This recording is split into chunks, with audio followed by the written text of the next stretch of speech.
किसी यूनिवर्सिटी के किसी हॉस्टल में हैं तो ये कहानी मत सुने। क्या पता ये आपकी यूनिवर्सिटी के हॉस्टल की ही कहानी हो।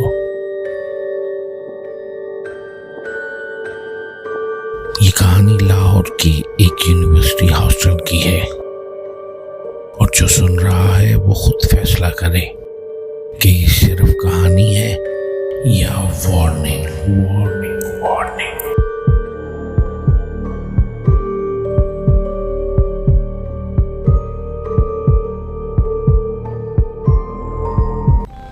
वो कमरा नया नहीं था, पर हर बार नया दिखाई देता था। तालिब इल्म वहां आते थे और चंद हफ्तों बाद उनकी आदतें बदलने लगती।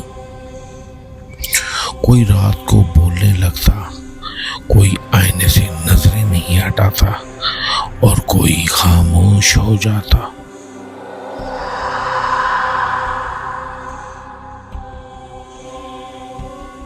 अहमद ने पहली रात दीवार पर खराशें देखी, ऐसी खराशें जैसे किसी उंगली से रास्ता तलाश किया हो।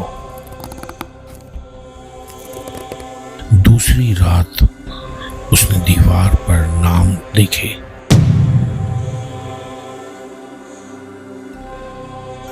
यहां से मत जाना, देखो मत जाना, अब देर हो चुकी है। तीसरी रात 2:22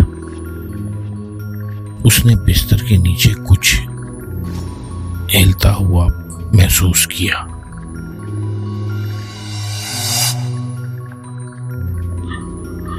लेकिन उसने नीचे देखा नहीं, क्योंकि उसने महसूस किया जो वहां था वो चाहता था कि उसे देखा जाए। चौथी रात आईना गीला था, पसीना नहीं, भाप नहीं,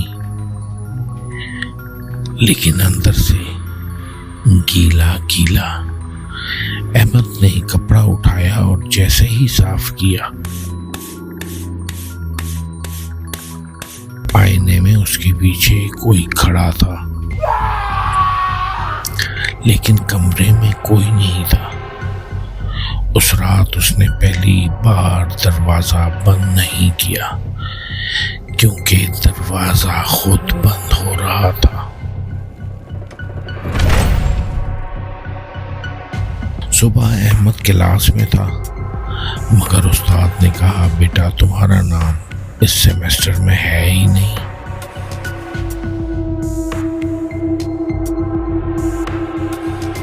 दोस्त उससे बात कर रहे थे, लेकिन आधी बातें उस तक पहुंच ही नहीं रही थी। जैसे वो कमरे में नहीं, जिस्म में नहीं, बल्कि उस जगह भी नहीं है। आखिरी रात 2:22 पर आईना बोला,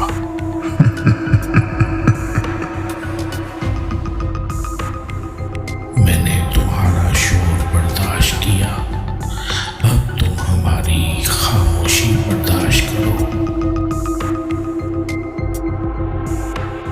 अहमद चीखा, लेकिन आवाज आईने के अंदर गई।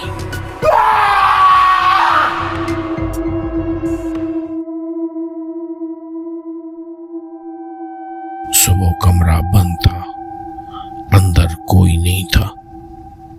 बस दीवार पर नए नाखूनों के निशान थे और आईने पर सिर्फ अंदर की तरफ लिखा था, अब हम मुकम्मल हैं।